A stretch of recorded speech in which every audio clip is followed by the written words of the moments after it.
అందరికీ నమస్కారం. ఇవాళ మనతో పాటు ప్రముఖ ఆధ్యాత్మికవేత్త ఆస్ట్రోన్యూమరాలజిస్ట్ శ్రీమతి జయప్రద గారు మనతో ఉన్నారు. మేడంతో మాట్లాడదాం. మేడం నమస్తే. మేడం నమస్తే అమ్మా. శ్రీమాత్రే నమః. మేడం 2024 డిసెంబర్ మాసంలో వృషభ రాశి వారికి ఎలాంటి ఫలితాలు ఉండబోతున్నాయి, గ్రహస్థితి ఎలా ఉంది, ఎలాంటి రెమెడీస్ చేసుకుంటే బాగుంటుంది అంటారు? తప్పకుండా అమ్మా. వృషభ రాశి వాళ్ళకి ఈ మాసం కాస్త మిశ్రమ ఫలితాలు కనిపిస్తున్నాయి, కానీ బాగుంది. సో మిశ్రమ ఫలితాలు అంటే అంత తక్కువగా ఉందని కాదు, కానీ కొంచెం వీళ్ళకి అనుకూలంగా ఉండే అవకాశాలు ఎక్కువగానే ఉన్నాయి. ఎందుకంటే వీళ్ళకి శని భగవానుడు దశమ స్థానంలో ఉండడం వల్ల కాస్త చాలా మందికి ఉద్యోగాల మీద ఇబ్బంది పడే వాళ్ళకి ఉద్యోగాలు వచ్చే అవకాశం ఎక్కువగా ఉంది. ఆ ఉద్యోగం నిలబడడం కానీ, ఉద్యోగం పోకుండా ఉండడం కానీ, ఆ ఉద్యోగం పోతుంది అనుకున్న వాళ్ళు ఉద్యోగం రావడం కానీ, అలాంటి అవకాశాలు ఎక్కువగా వృషభ రాశి వాళ్ళకి దశమ స్థానంలో శని భగవానుడు ఎప్పుడైతే ఉన్నారో అక్కడి నుంచి వీళ్ళకి స్టార్ట్ అయింది లైఫ్. నిజంగానే మొన్నటి నుంచి వీళ్ళకి అది బాగుంది వృషభ రాశి వాళ్ళకి. గురువు వక్రించడం వల్ల వీళ్ళకి చాలా లాభాన్ని తీసుకొచ్చాడు ఆయన ఒక విధంగా. ఎందుకంటే గురువు ఆ వృషభ రాశిలో ఉన్నంతకాలం కాస్తంత ఇబ్బందులు ఆర్థిక పరంగా కనిపిస్తున్నాయి.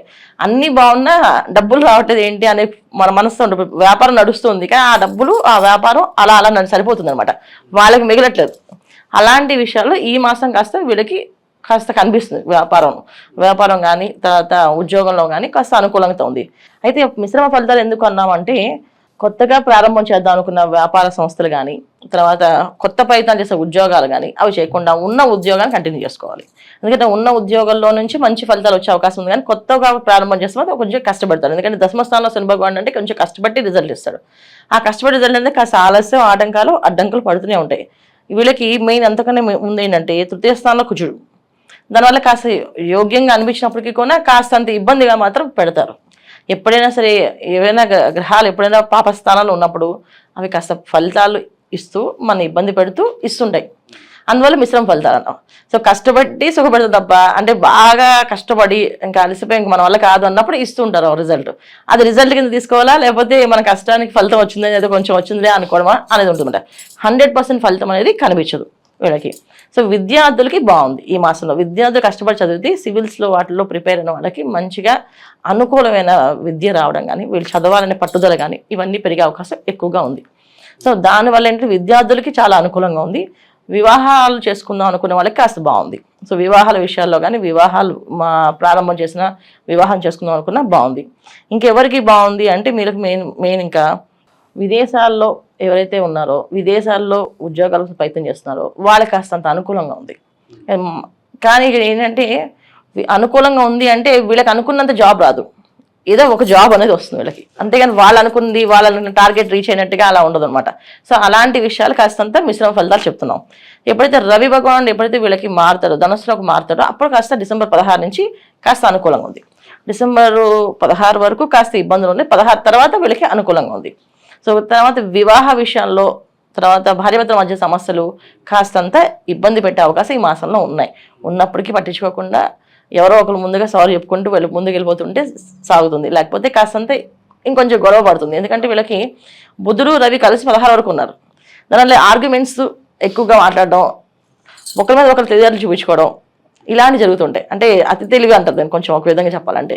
సో మంచి తెలివి ఏందనకంటే అతి తెలివిగా ఉండడం కానీ, అలాగే వ్యాపారాలు చేసే వాళ్ళు కస్టమర్స్తో కాస్త అంత ఇబ్బందులు కానీ, ఎదుర్కొనే పరిస్థితులు కానీ, కాస్త మాట పెరగడం కానీ, వాదనలు పెరగడం కానీ, ఇవన్నీ జరిగే అవకాశాలు ఎక్కువగా ఉన్నాయి. కనుక మ్యాక్సిమం ఏంటంటే ఎక్కువ వాదన వస్తుంది అంటే మనమే ఫస్ట్ ఆ వాదన రాకుండా చూసుకోవడం, ఆ వాదన జరిగినప్పుడు అక్కడి నుంచి జరగడము, అక్కడి నుంచి వెళ్ళడము చేసుకుంటూ ఉంటే ఈ మాసం బాగుంది. 16 వరకు అలా ఉంది. 16 తర్వాత నుంచి అంత అనుకూలంగా ఉంది. భార్యాభర్తల మధ్య సమస్యలు కూడా అనేవి రావు. ఒకళ్ళు వచ్చినా ఆ తర్వాత అప్పటికి పోతుంది, 16 తర్వాత పోతుంది. సో ఈ విధంగా వీళ్ళు చేసుకోవాలి. ఇంకో ఏంటంటే అన్నిటికంటే ఏంటంటే ఎవరైతే ఈ స్థలాలు భూములు కొందాం అనుకుంటున్నారో వాళ్ళు కాస్త ఆలోచించి కొనుక్కోవాలి ఈ మాసంలో. ఎందుకంటే దశమ స్థానంలో శని భగవానుడు కాస్త మనకి కర్మకారకుడు ఆయన. ఎప్పుడైనా సరే మనం ఏదైనా మన కర్మ అనుభవించాలి అనుకోండి, ఒక ల్యాండ్ కొని ఇరుక్కుపోవచ్చు, ఒక స్థలం తీసుకొని ఆ స్థలం వల్ల మనం ఇబ్బంది పడవచ్చు. అలాంటి విషయాలు కొంచెం జాగ్రత్త వహించి ఆ స్థలం పర్ఫెక్ట్గా ఉందా లేదా, ఆ ఇల్లు కొనాలంటే ఆ ఇల్లు వాస్తుపరంగా ఉందా లేదా అని 1-10 సార్లు చెక్ చేసి తీసుకోవాలి. అంటే యోగం ఉంది. ఎప్పుడైతే వీళ్ళకి శుక్రుడు 9th హౌస్లో ఉన్నాడో, 8th హౌస్లో రవి వెళ్తున్నాడో, ఎప్పుడైతే బుధుడు 7వ స్థానంలో ఉన్నాడో, కాస్త ఏంటంటే కనిపిస్తాయి కొన్ని యోగాలు, తీసుకోవచ్చు, వెళ్ళొచ్చు, మనకి అవకాశం ఉంది అని చెప్పేసి అనేది వస్తుంది. అయినప్పటికీ 1-10 సార్లు వీళ్ళు ఆలోచించుకొని తీసుకోగలిగితే అది అనుకూలంగా ఉంటుంది. లేకపోతే దానివల్ల కాస్త ఇబ్బంది పడే అవకాశం ఎక్కువగా ఉంది. ప్రతికూలం అనేది ఎక్కువగా ఎదుర్కోవాల్సి వస్తుంది. ఇది మెయిన్ ఇంపార్టెంట్. ఈ మాసంలో వీళ్ళు తీసుకోవాల్సిన జాగ్రత్త మెయిన్ వృషభ రాశి వాళ్ళందరూ ఏంటంటే స్థలాలు ఇల్లు కొన్నప్పుడు జాగ్రత్త పాటించవలసిన అవసరం ఉంది. వ్యాపారాలు కొత్తగా ప్రారంభం చేసే వాళ్ళు కాస్త ఆలోచించి వ్యాపారం ప్రారంభం చేసుకోవాలి. ఎందుకంటే వ్యాపారంలో ధన నష్టం అనేది కూడా జరిగే అవకాశం ఎక్కువగా ఉంది. అందుకని జాగ్రత్తగా చూడాలి. ఇవి ఇంపార్టెంట్ తీసుకోవాల్సిన రెమెడీస్. ఇంకా విద్యార్థులకి విద్యారంగంలో ఉండే వాళ్ళకి అనుకూలంగానే ఉంది. ఇంకా చాలామంది ఏంటంటే సంతాన భాగ్యం కోసం ఎదురు చూసే వాళ్ళకి ఈ యోగం బాగుంది. ఈ మాసం సంతాన యోగం అనేది చక్కగా జరిగే అవకాశం ఎక్కువగా ఉంది. హెల్త్ వైజ్ ఎలా ఉండబోతుంది మేడం? ఆరోగ్య విషయంలో జాగ్రత్తగా పాటించాల్సి వస్తుంది. సప్తమ స్థానంలో రవి బుధులు కొంచెం ఆరోగ్యము అనేది కాస్తంత ఇబ్బంది పెట్టి ఇస్తారు. కాస్త జాగ్రత్తగా ఉండాలి. ఏంటంటే ఆరోగ్యం బాగుంది అని చెప్పడానికి లేదు, ఆరోగ్యం బాగుండదు అని చెప్పడానికి లేదు వీళ్ళకి. ఎందుకంటే జాగ్రత్తగా ఆహార నియమాలు శాకాహారం కాస్త తీసుకోవడం. వచ్చేది మార్గశిర మాసం, ధనుర్మాసం కనుక చాలామంది ఈ దీక్షలు అయ్యప్ప మాలలు అని ఇవన్నీ వేసుకుంటుంటారు కనుక ఈ జాగ్రత్తగానే ఉంటారని అనుకుంటున్నాం.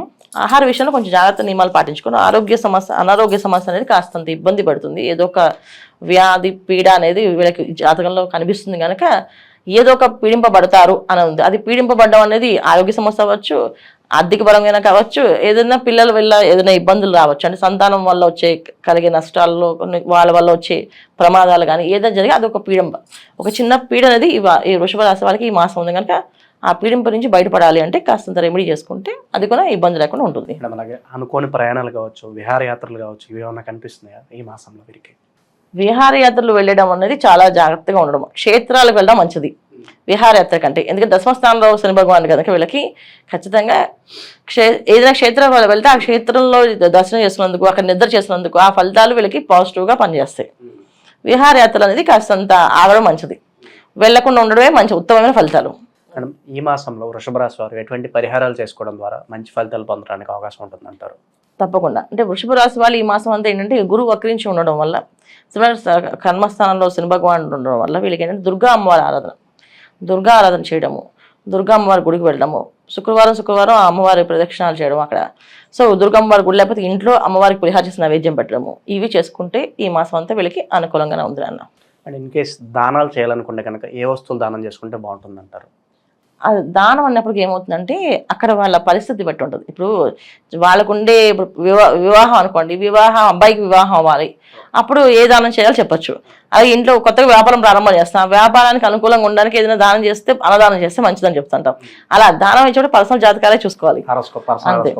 వృషభ రాశి వాళ్ళు మొత్తం ఈ మాసంలో పాటించాల్సిన దుర్గా అమ్మవారి ఆరాధన, దుర్గా అమ్మవారి గుడికి వెళ్ళడము, ప్రదక్షిణాలు చేయడము, ఇంట్లో అమ్మవారికి పులిహార చేసిన నైవేద్యం పెట్టడం, ప్రతి శుక్రవారం పులిహార చేసిన నైవేద్యం పెట్టడం. ఈ పులిహార గుళ్ళో పంచే అవకాశం ఉంటే తీసుకెళ్లి గుళ్ళో పంచడం, గుళ్ళో చేపించి గుళ్ళో పంచడము, నైవేద్యం పెట్టడం, ఈ విధంగా చేసుకుంటూ వెళ్తే ఈ మాసం అనుకూలంగా ఉంది. వృషభ రాశి వాళ్ళకి అన్ని రంగాల్లో కంటే కూడా మెయిన్ ఒక రంగం వాళ్ళకి ఏంటంటే ఈ స్థలాలు భూములు వివాదాల్లో పడే అవకాశం ఎక్కువగా ఉంది కనుక ఈ వ్యాపారాలు చేసే వాళ్ళు కాస్తంత ఇబ్బందులు ఉన్నాయి. వాళ్ళు కాస్త జాగ్రత్తగా ఉంటే సరిపోతుంది. మిగతా అందరికి బాగానే ఉంది. డిసెంబర్ మాసంలో వృషభ రాశి వారికి ఎలాంటి ఫలితాలు ఉంటాయి, అలాగే మీరు చేసుకోవాల్సిన పరిహారాలు తెలియజేసినందుకు ధన్యవాదాలు మేడం. నమస్తే మా శ్రీమాత్రే నమః.